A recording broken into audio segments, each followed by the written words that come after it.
All right, everybody, what's going on, man? It's your boy C Wells coming at you with another edition of SWAC Talk, the show we cover the SWAC inside and out. As usual, like I said, I'm your tour guide, C Wells coming at you. And today we're gonna recap the Celebration Bowl. We're gonna go ahead and cover all the action that took place Saturday in Atlanta, Georgia, Mercedes-Benz Stadium, South Carolina State, Jackson State. We're gonna go ahead and talk about all the action that took place. But before we do, as usual, you can check out the socials on the screen down below. Go ahead and get those a follow, a like, or whatever the case may be. Also, since you're already here, why don't you go ahead and hit that subscription button so you can subscribe to the page and be aware of any content that I upload by hitting that notification bell and like the video, share them, and feel free to comment. Let me know your thoughts on the game. Anything else? This is the final game of the SWAC season, so that's pretty much in the books. So we will go ahead and talk about that game. Before we get started, as usual, couple of announcements of Wednesday. We will start our top 10 SWAC games of the 2021 season with games 10 through 6. No live SWAC smoke on Thursday. I'll be out of town celebrating the holidays with fam, so gonna just have that time for fam. And then Sunday, SWAC top 10 games of the 2021 season part 2, games 5 through 1. So got a couple of things I'm gonna go ahead and get in the lab and throw down before I leave, so I can drop them for you guys to give y'all some content to hold you over till we get back next Wednesday with basketball. So, with that being said, man, let's jump into this game. And this game was obviously an upset to the highest degree. Jackson State last I checked, the point spread was 11 and a half. They were favorites, and they lost by 21. So there's a huge upset. South Carolina State, they stayed the course. You know what I mean? That's pretty much the name of the game in this game. They stayed the course. They didn't they didn't really they didn't really give up. You know, they offensively they struggled in the first half, especially the first quarter, with even being able to move the ball. They went three and out like two or three straight times. Jackson State got a touchdown in the first quarter with 7 minutes and 24 seconds left in the quarter when Keith Corbin caught a 7-yard pass from Shador Sanders. Extra point was good. That was a 9-play, 66-yard drive that took 4 minutes and 58 seconds off the clock to make the score 7-0. And then from then on, man, it was pretty much all South Carolina State. 31, basically, basically 24 unanswered points by South Carolina State, bridging the second and third quarters before Jackson State got a field goal late in the third quarter to make put them within 14 points before South Carolina State scored another touchdown in the fourth quarter. But South Carolina State got their first touchdown with 2 minutes and 6 seconds to go in the quarter when Shaq Davis caught a 6-yard touchdown pass from Corey Fields. Extra point was good. 3-play, 5-yard drive, 1 minute and 19 seconds off the clock, 7-7. That came after a Shador Sanders fumble. Extra field goal with 8 seconds left in the quarter by Gavin Zimmerman, 26 yards, 10 plays, 36 yards, 57-second time of possession. 10-7 was the score at the half. 12 minutes and 36 seconds to go in the third quarter. Shaq Davis caught a 16-yard pass from Fields. Extra point good. 2-play drive, 16 yards, 54 seconds time of possession. South Carolina State led 17-7. 8 minutes and 43 seconds to go in the third quarter. Richard Bailey, 15-yard pass from Fields. Extra point good. 6 plays, 19 yards. 2 minutes and 47 seconds time of possession. South Carolina State led 24-7. Jackson State got on the board again with 15 seconds to go in the third quarter when Bailey Rayborn made a 36-yard field goal, capping a 7-play, 43-yard drive that took 3:02 off the clock, made the score 24-10. And then South Carolina State scored another touchdown by Shaq Davis, this time from 16 yards from Fields. Extra point was good. 9 plays, 93 yards, 6 minutes and 18-second time of possession. So that was a huge drive. basically to slam the door on Jackson State at the end, made the score 31-10. The first three touchdowns South Carolina State scored, they got those off of turnovers from Jackson State. Jackson State had three turnovers on their inside their own 20. South Carolina State was able to drive 5 yards, 16 yards, and 19 yards. So basically, they drove 40 yards for three touchdowns due to turnovers by Jackson State. And if you put on that field goal that came late in the half, they only had to travel 76 yards to score 24 points. So they took great advantage of short fields from Jackson State, and they put Jackson State in a lot of long field, consistent field drives that they just could not do. Also, and we'll get into the individual factor in a minute, but special teams for South Carolina State were very, very good. Dyson Roberts was man, he was a weapon at punter. He had numerous long punts to flip the field for South Carolina State, especially in that first half when they really couldn't move the football, and that was huge for them to be able to keep Jackson State off on edge, even though their offense wasn't moving the football well at all. But Jackson State offense couldn't do anything either. So South Carolina State like I said, they just stayed the course. They pressured Shedeur Sanders, and they played a really good defensive game. They match up well with Jackson State when you look at it in action. This team obviously is a pretty good team. I mean, they were 6-5 coming into the game, and most people, including me, did not give them a shot because I knew they had some weapons, but I didn't think that they would be able to match up with Jackson State and basically control the game.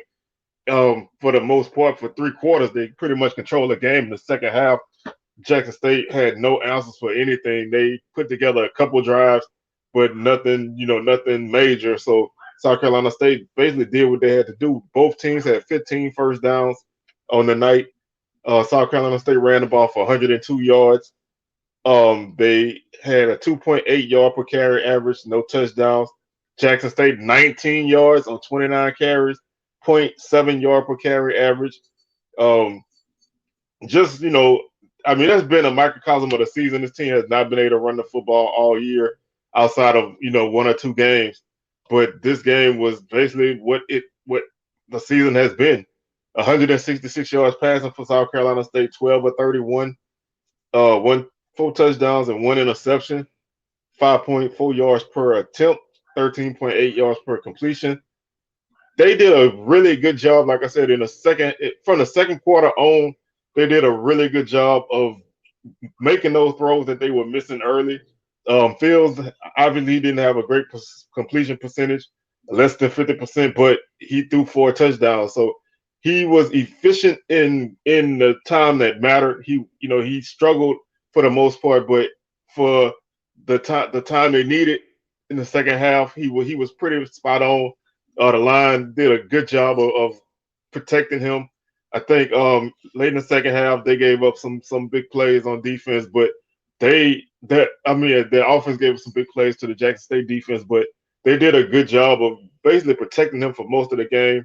They were able to run when they could, and they played a solid game. Jackson State 175 yards passing, 16 of 36, 1 touchdown, 2 interceptions, 4.9 yards per attempt, 10.9 yards per completion.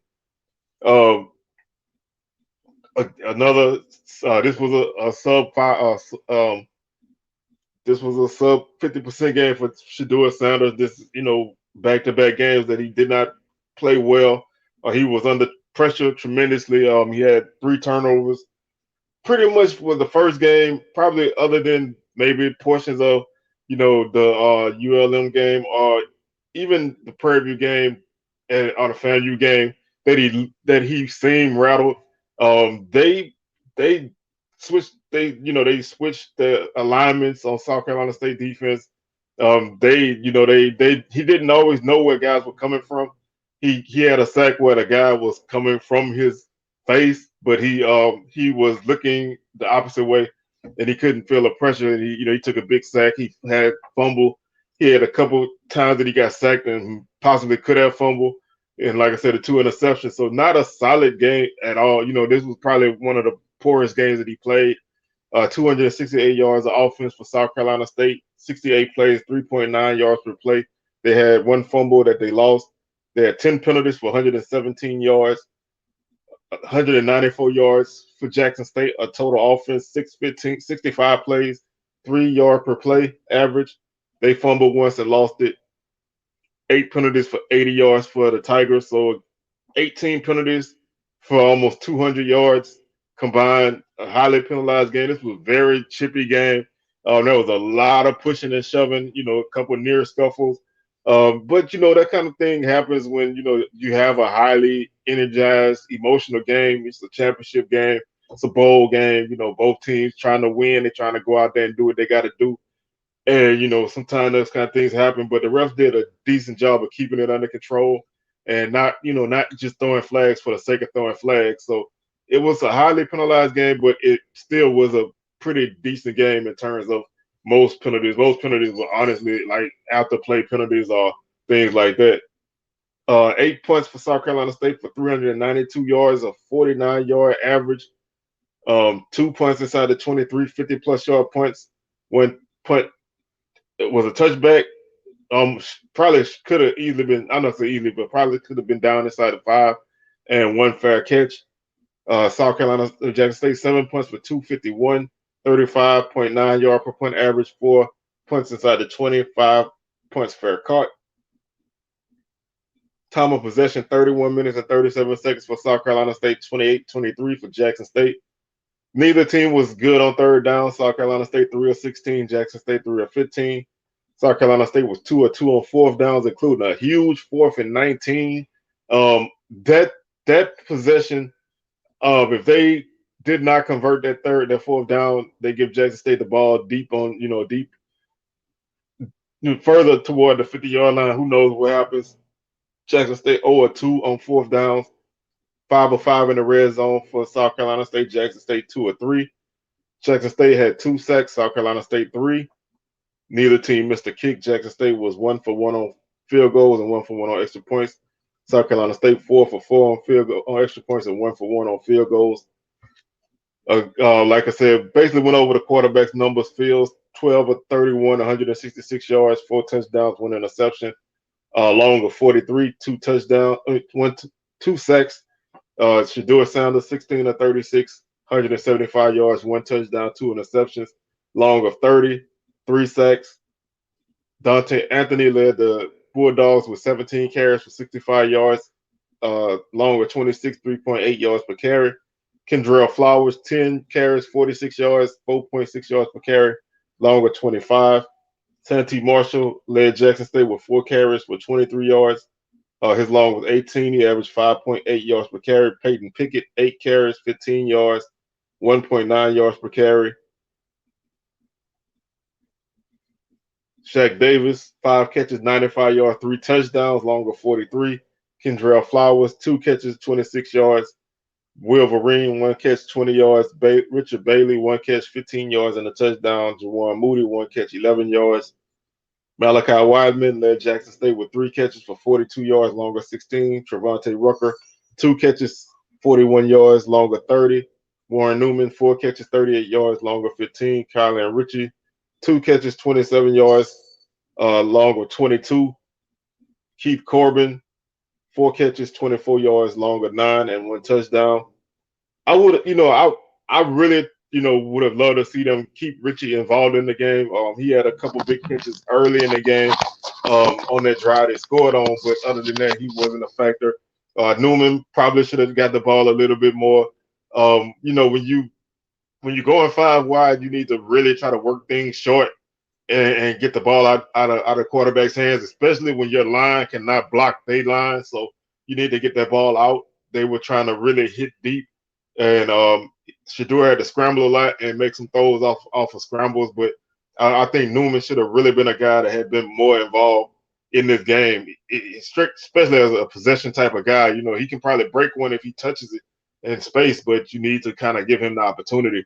BJ Davis led South Carolina State with 9 tackles.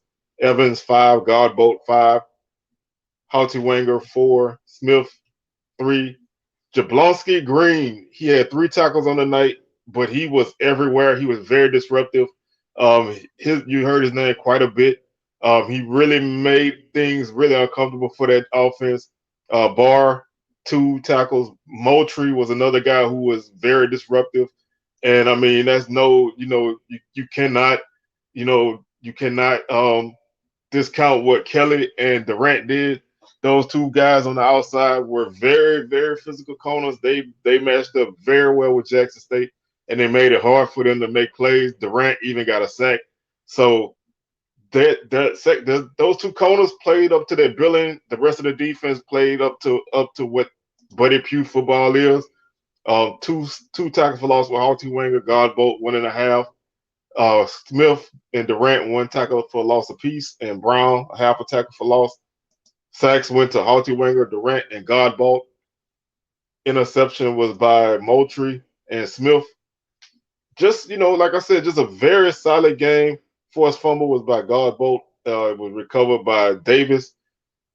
They just, like I said, this team they were inspired, man. They did what you cannot have happen to you if you're a team like Jackson State. You could see early in that game that Jackson State had them down, and all it took was a big play, and it probably would have knocked them out, early. But they could not make that play. The defense did their job, but the offense was not productive. And the more South Carolina State made any kind of play, you could start to see the confidence build in them. Anytime they got a huge punt from Roberts, he was hyped up, man. He was celebrating. Even though the game looked like it was out of their reach, or at least they did not have control of it, he was just really energetic. And the team fed off of that, man. So once they started making plays, that energy level went up. Their confidence went up. Their swag went up. Jackson State, you could kind of see it kind of going down, especially on the offensive side. They did not have any answers. The defense did all they could do, which was pretty much what they did all year. And this was probably the one time that the defense, it's really even hard to say the defense let them down, because when you allow a team to score 24 points off of 40 yards of offense, that's not much a defense can do, especially when you're having them come on the field back to back to back on short fields. You know what I mean? Jackson State's defense is great. And, the one thing I said in my preview was that if South Carolina State had any chance it was going to take short fields, kind of like Grambling and Alabama A&M, it was going to have to take short fields, because they were not going to be able to drive the ball multiple times against this defense. The one long drive they had, the game was basically, I don't want to say out of reach, but the game was starting to get their way. And I think that, Jackson State just did not have it anymore at that point. But Silman Craig led Jackson State with 9 tackles, Miller with 9 tackles. James Houston was, he had some big plays. He had 6 tackles on the night. Hampton 5, Owens 5, Sanders 3, Evans 3, Miller 3, Brown and Young with 2 tackles for loss. Houston 3, Owens 1.5, Miller 1.5, Coinus Miller 1.5, Craig 1, Hampton 1. Hampton a half a tackle for loss, and Evans half a tackle for loss. Sacks, Houston with 2. Forced fumble was by Craig. Recovery was by Hampton, and the interception was by Shiloh Sanders. Again, this was kind of like the game where somebody finally was able to not have that second half blitz from Jackson State, and they just, they did not have any answers.